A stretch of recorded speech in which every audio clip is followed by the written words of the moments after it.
Welcome to the 12 Hike Podcast, where we talk about all the ways you can get outdoors. This is Zach Jenkins. Thanks for listening.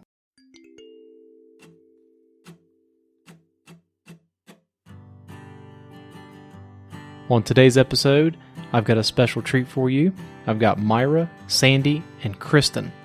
They own and operate a little place in Kentucky called Dragonfly Outdoor Adventures. It's a kayak and canoe livery, aerial yoga studio, and they also offer a wedding venue. They've got a food truck. It's a great little shop, great little place to go visit, hang out. Myra, Sandy, and Kristen are excellent people. I had a lot of fun talking to them, and I'm really glad they spent the time to tell me a little bit about their business and how they made it all happen. Hey, there you go. You guys got in. Yes. Well, thanks for agreeing to do a podcast episode. I know you guys had a weird spring, so it kind of threw everything for a loop, I'd imagine. Yes, it did. We started out behind all the way around. You explained it to me a little bit. What happened? Did the floodwater mess up your property or what? It did. We have consistent flooding annually, but it was especially, the rainfall was especially great this season, and it took out one of our sycamore trees at the bottom of our landing, and that took out a dock and about 6 feet of our bank. And then on top of that, we have a yoga studio that sits on top of the property, and it was undercut, not just this season, but over a period of years. And this was just kind of like the straw that we saw fissures and saw that we were going to lose a significant amount of our bank right up to our structure that we had just purchased this last year. Oh, no. So have you came any closer to getting all that stuff resolved and fixed? We do. We have an estimate that is going to just repair just behind the studio itself, and then we're going to seek out other estimates for the rest of the remaining area so that we can put in another dock and an area where we can access the river and be able to give people boaters so the boaters will be able to access the property and come up and eat, and because right now they just call in their orders and we take it down, so it's just inconvenient, and they don't really get the whole visual of how nice the property is up here. Yeah, I was looking at some of the pictures on your guys' website. I don't know how I never went over there. Well, we haven't been here that long. We've been in business for 6 years. This is our 6th season, and we started out down at the bottom. It's a little peninsula area that juts out into the Little Sandy River, and that's where there was a really unique cabin. And we first purchased it, and then that's where we originally had our kayaks set up, and we just built from that. We had that. We had a dock there that they could access, and that's where we would launch kayaks that would go out to the Ohio River, and then you could also paddle up for miles on the Little Sandy. So have you both been involved in kayaking your whole lives, or is that something you picked up later? No, we picked it up about 7 years ago and started out on the Little Sandy River wanting to stay close to home. Yeah, get some exercise and still see some scenery, but yet stay close to home. And our daughter had a couple of boats, and she said, you ought to try to kayak. And she said, I really think you'd like it. So hold on a minute. You just 7 years ago thought, all right, kayak livery it is. Yes. Well, we fell in love with the property that we saw while we were kayaking for our first trip out on the water. Purchased that piece of property within a week, and then tried to figure out how we were going to pay for it. Wow. So then we Airbnb our cabin out, and we bought maybe a dozen kayaks that season. And just did it. We just jumped into it. The property itself has such a good vibe. It's just peaceful, and we just loved it, and We were trying to figure out how we could pay for the property and share it all at the same time and make it affordable for families who don't have a lot of money to go on vacation. Absolutely. And I'm jealous because I've always wanted to have some type of business like that. Mm-hmm. But to me, I'm from Southern Ohio. I lived in Lucasville, where I was born. That area seems so economically depressed that I could never make it feasible enough to open a business like that. Yes. But we saw it as a chance to bring something to this area because of that and try to be that change. Like we would go, we had done Airbnb in the past, and we would go to places like Asheville and Nashville and, things that were within the driving distance for us, and stay at really cool places and do things like that, and thought, why can we not just offer that here? Why can we not try to be a part of that change instead of just complaining about this area and how there's nothing to offer? If that was something that we could do and get enjoyment out of it at the same time, and that we're just in that position to where we could make that happen and give it a go. So we just leapt. We just jumped in and tried. And I've been talking to some younger entrepreneurs and outdoor enthusiasts, and that's exactly the attitude I think that area needs. Yep. Because you just got a bunch of just older generation people that are very risk averse. Yes. And they don't want to take that chance. And we see that, and yet we are appealing. We are getting people in our network of friends that are the younger generation that are willing to. They see what needs to happen, and they're willing to put that the work effort, into it. The little bit of the pride in their area, and they want something to do like that. Mm-hmm. Yeah, and there was several years ago, I came across a guy who talked about how comparable the Ashland, the tri-state area was to Asheville. And he made several good points about what they had to offer, what we had to offer, how we had a riverfront, how we had the Paramount Theater, and that there were several things that just aligned with what they did, and the only difference was the drive and the community involvement, and that's changing here now. We're seeing that it's becoming. There's a younger group up and coming that's both driven. Ashland and Greenup that's working very hard to change that. So they're all about helping us, and we supporting want to do the local. same. Supporting local. Lots of new things that we've never seen 6 years ago. Yeah, and just down the river, Portsmouth is even trying to make it turn around. Yes, Ironton is. They've got a really good group over there as well. Really wanting to turn things around. It kind of makes me a little bit sad that I moved away. I feel like I might have moved maybe at the wrong time. Mm-hmm. I ended up in northern Colorado, which, don't get me wrong, I love it here. That sounds wonderful. It is, but the culture is so different. And I still have a hard time reconciling the fact that culture wasn't cultivated, in Southern Ohio, Northern Kentucky. I just don't get it. Yeah. Just because there's so many awesome outdoor activities to do there. Mm-hmm. And you guys have diversified quite a bit. You don't just kayak. Just looking at your website, the yoga thing. That's our daughter, Kristen. We'll introduce her, and she can tell you a little bit about what she does with our aerial yoga and all things yoga. Hi, Zach. Hello, aerial yoga. So we specialized in aerial yoga whenever we started this 3 years ago, the yoga angle, because that's my passion. So we kind of all have our own little outlet, and part of the business. And aerial yoga appealed to me because, one, it's an adventure that we can kind of toss in under the Dragonfly Outdoor Adventure umbrella, but also that it's accessible to everyone. So we use a parachute style hammock or silk, and so it holds and supports you the whole time, but you you don't have all the strain on your joints that you would have if you were doing typical yoga on the ground. So you even do inversions and go upside down, and we make believers of everybody, because everybody's like, oh no, I can never do that. Looking at the pictures, they're just like, no, I don't think so. I'll fall on my head.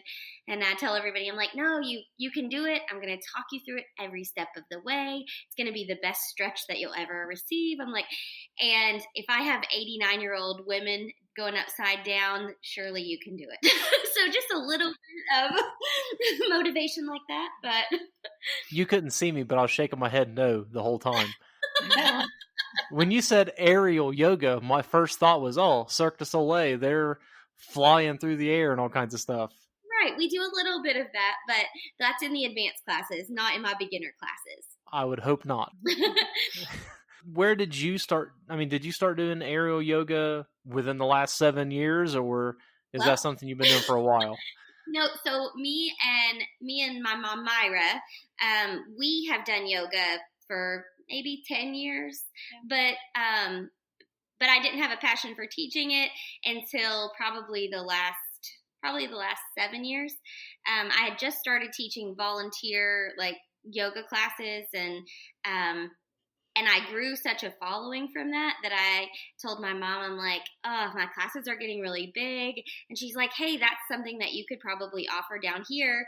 Why don't you go get certified and get your teacher's training? And so they sponsored me to be able to go to Florida for a month and do an immersion into a yoga program there. And part of that program was you picked a specialization. And one of the specializations they offered was aerial yoga. And I was interested in it already, thinking like, oh, that's something that we don't have in this area. That's something that I can bring, that nobody will have experienced. And so I think that's what I want to do. And then after I did the training and finished the program, we were looking at the camp and the location, and it was perfect because we had an outdoor space. The cabin, the Airbnb they were talking about, it was actually created by an engineer, and it's built on steel beams, and so it's lofted. So we did aerial yoga underneath that cabin, and the river actually runs around the property. So you have this river view all during this aerial yoga class. So we did that for a couple of years, and then just this past January, we opened up an aerial yoga studio at the top, the landing property that they were referring to that was about to slide into the river. So, yeah. That is amazing. So, did any of you concoct any kind of business plan before jumping into this, or was it? I'm still trying to wrap my head around how sudden you guys did this. We did not. Within a week of seeing the property, we purchased the property, and then we scrambled to figure out how we were going to make it work. So we developed a business plan, but it just kind of keeps evolving.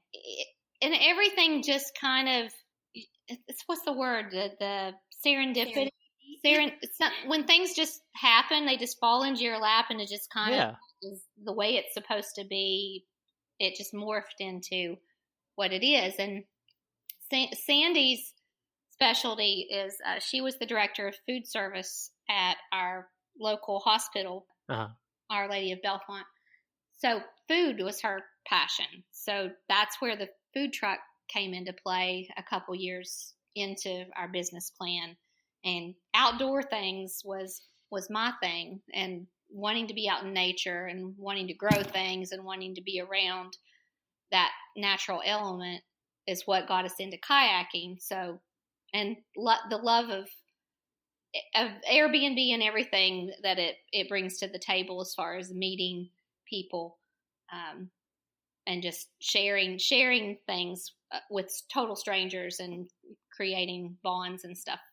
That was what started it for me. So it's really nice that you've embraced this kind of modern idea of how to attract people to your place, because if you talk to most people in that region, I would imagine if you said Airbnb, they'd go, what?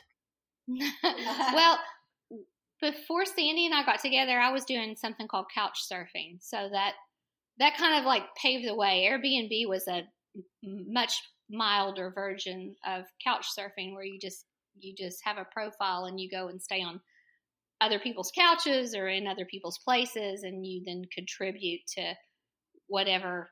There's no monetary exchange with that. So this was actually an easier avenue to branch into. And yeah, there people around here have no idea what Airbnb is all about, but it's something that we've done for several years, and enjoy meeting people from not all over the United States, but all over the world.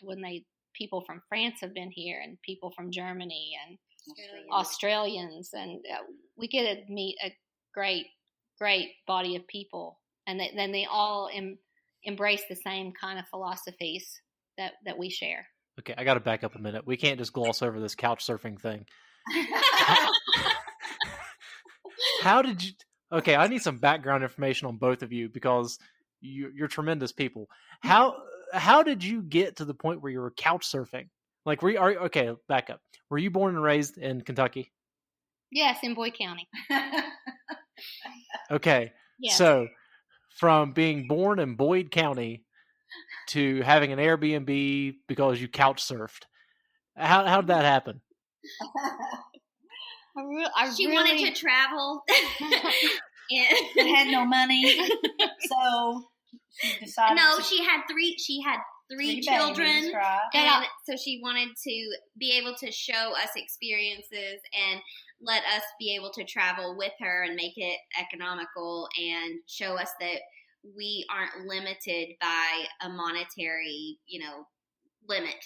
We can do this, and we can go see the world, and we can meet cool people and not be afraid to push that boundary.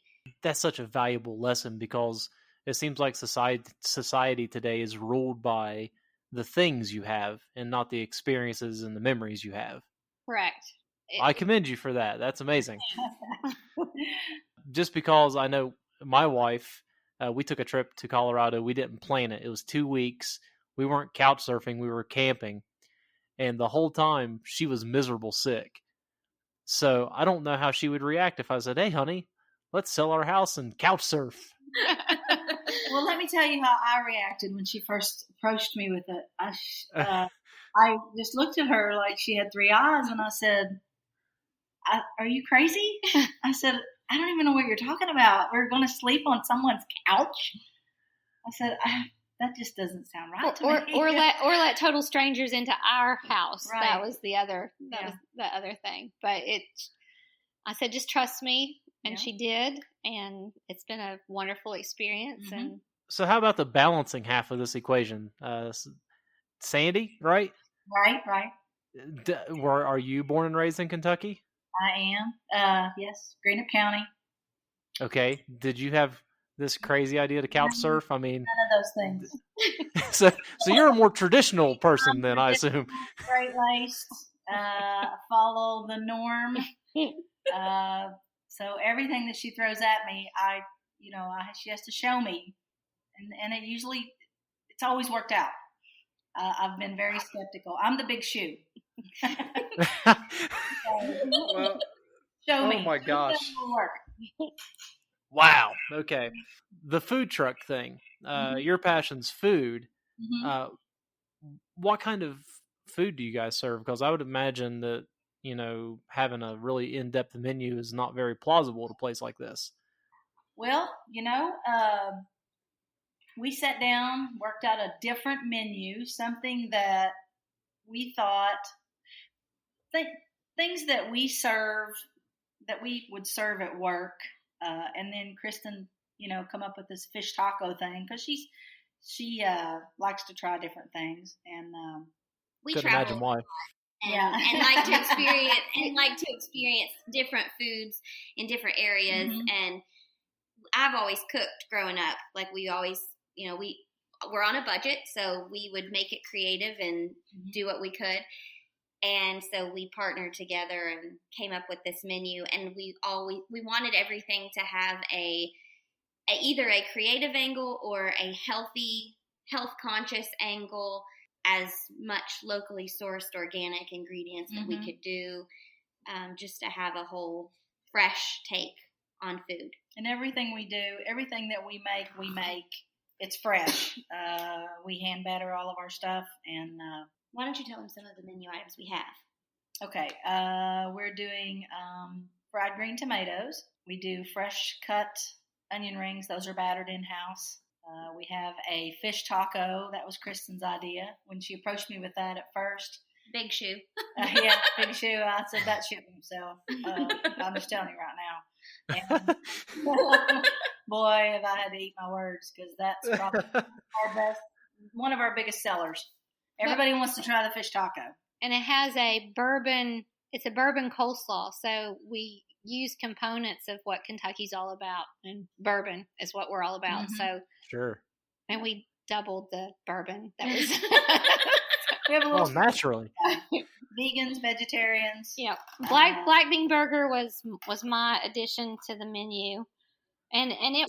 How do you make your black bean burgers? Because I've got a black bean burger recipe that I've been working on too.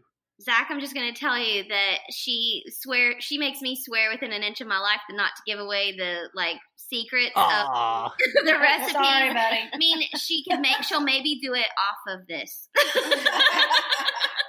Okay, I'll accept that. I know you guys had a rough spring, and on top of the weather, COVID, I'm sure, has probably altered your guys' business a little bit, right? Well, we started out slow because not only COVID, but also the torrential rains that we had in this early spring put us back a couple of weeks. But it's really been the best season we have had since then, because people are yearning to get outdoors. The pools here in Kentucky are not open, so nobody has any swimming. They don't have any outdoor activities they can do, so their kids are going stir crazy, and they're trying to find ways that they can be outdoors and yet be safe. So we have done a really good, and we have outdoor seating here, so people can stay distanced, and we encourage distancing, everything from ordering to putting boats in the water to keep people safe. But it's the best thing that they can do outdoors. So we've had a tremendous season. And we feel fortunate, because that's not the case with most of area businesses. With this influx of new, maybe kayakers or outdoor recreators, do you guys offer classes maybe to teach them how to kayak a little bit, like beginner stuff? Not this season. We've really been a little bit more hands off just because of COVID, but we started taking reservations and getting groups kayaks together, and we'll take a chalk marker and write their names on the kayaks and have everything all ready for them. So it's pretty much been self-serve, where in previous seasons we've gone in detail as far as what to watch out for on the water. We still do it from a safe distance, but we were doing private instructions. We would, take one-on-one out on the water. We would hold their hand, so to speak. Right. And we're not doing any hand holding this season, but we're still trying to make it. We want everybody to have a positive experience on the water, and the Little Sandy River is the perfect place for people to come and kayak that have limited time on the water, they've never been on the water before because it's a still water where it's been dammed to make Grayson Lake, and we tell everybody Sure. that they don't have any to worry about any current or any strainers or any of the things that you typically would have on a river that had flow to it, but they are going to have to paddle. Yeah, I was looking at some of the pictures. Are all the pictures on your guys' website from the Little Sandy and the Ohio River? No, we were taking off-guided tours, and the pictures you saw of all of the cliff lines and the cove, and that's all Grayson Lake. Oh, that makes a lot more sense. Okay. I know. About 3 of the pictures on there are of the Little Sandy. Yeah, I think I can pick those out. Yep. But I was looking at the caves and cliffs, and I thought, now hold on a minute. There's nothing on the Little Sandy that looks like that. No, that's Grayson Lake, and we were doing off-guided paddles and meeting people at Clifty and some of the ramps there around Grayson, and letting them do either guided or unguided tours. But that's not something that we're able to offer this year just because we've been so busy here on the week. How do you feel, like, how do you think people feel about getting out on the Ohio River? Are they scared of it? Yes, but predominantly if they've never been kayaking before, most definitely.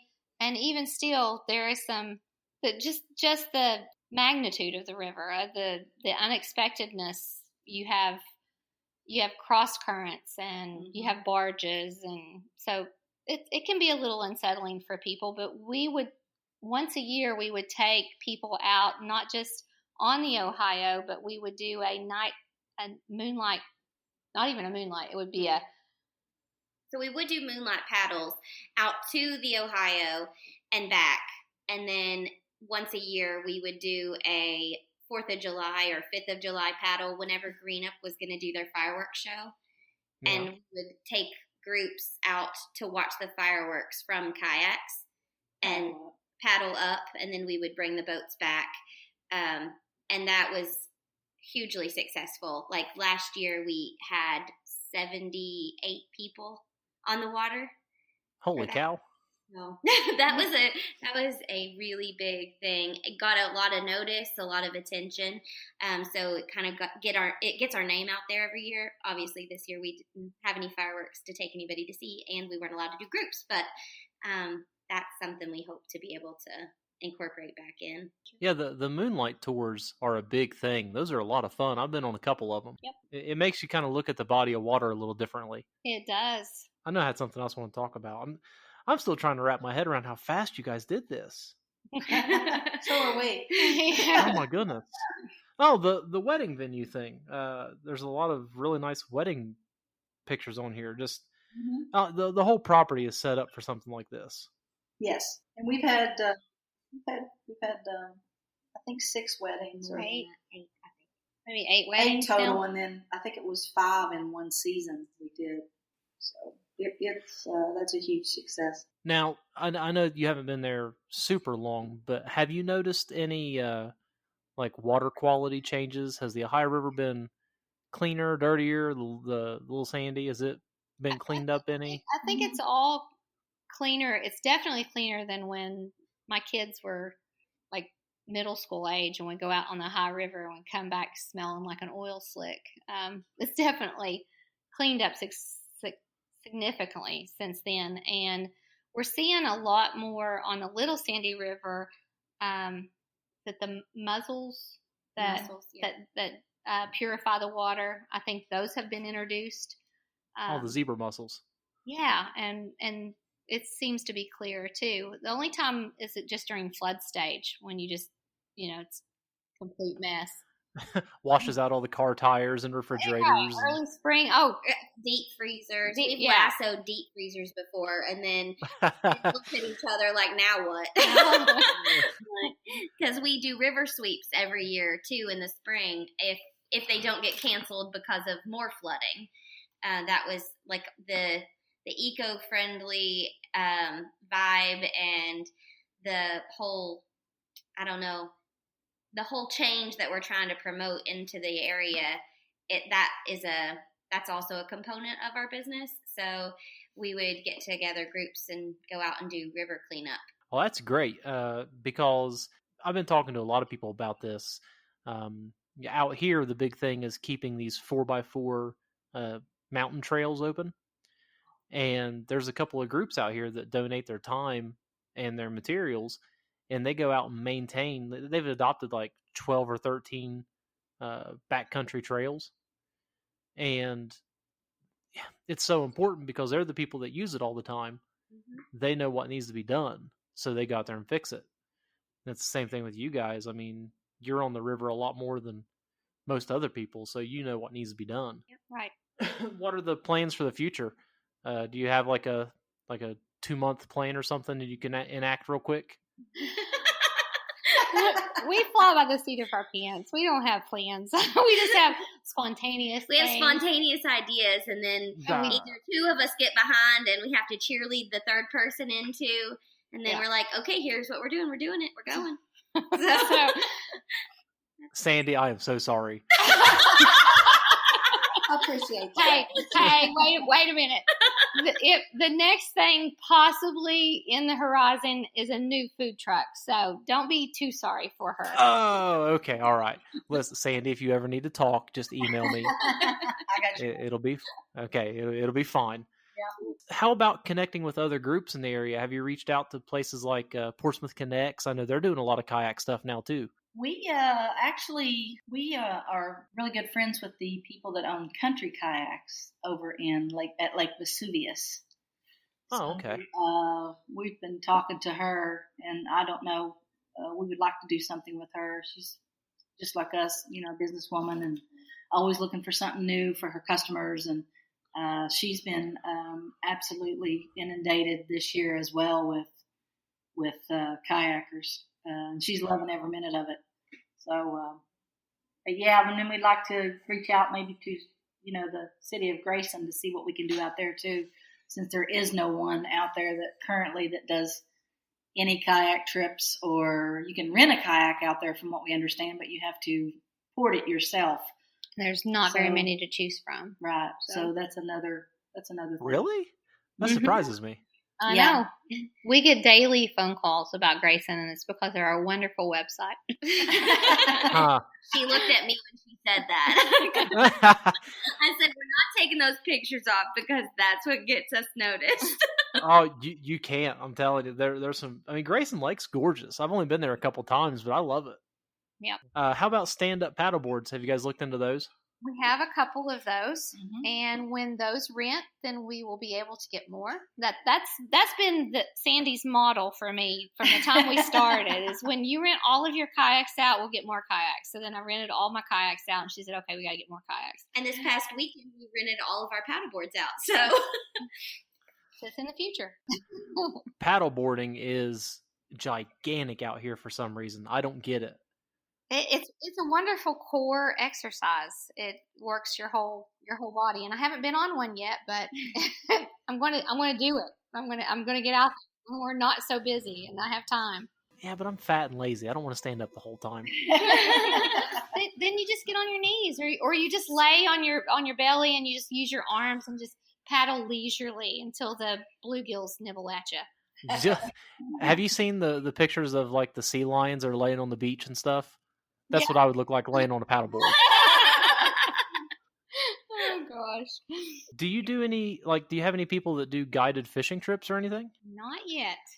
My husband teaches, so this is Kristen. My husband started 2 years ago. He's a fly fisherman, so he started fly fishing clinics for kids out here for free because he wanted a way to be able to get kids outdoors and try to cultivate a passion for outdoor activities. So he started doing that. And one of the things that he has an actual 9-to-5 job. And so he also works his weekends out here with us. But he had hoped this season to be able to offer adult classes and to be able to take people on guided fishing trips. But due to COVID, that idea and that kind of pipe dream kind of got shelved for right now, but that's something that we hope that we'll be able to add into. That's in the works. If you want to come back into the area and do some guided tours, we're all open for that. So I don't know. I like it pretty well here. I'm just checking, just to see how secure you were in that nice Colorado environment. If I ever come back, I will take you up on that offer. Okay. But I can sit on my back porch and look at the Rocky Mountains. I don't know. I don't know if I ever get bored of it. If I do, I'll come back though. What'd you say your address was? You already know they don't stay on couches. Well, I've got a whole basement that isn't used. We've thought about making it an Airbnb. I'll be perfectly honest. All right. Okay. So if I ever do that, send us a message. You're more than welcome to come out and visit. I don't care. Don't say that. We have winters off, just so you know. Well, if you want to add skiing to your repertoire of crazy things, come on out because there's tons of ski resorts. No, we're going to stay in your basement. Well, you got it. No, hold on a minute. We said it. Visit. It's recorded. You know what we tell people? We tell people that we're seasonally retired. So our seasonal retirement starts in October during flood season, and it ends in March.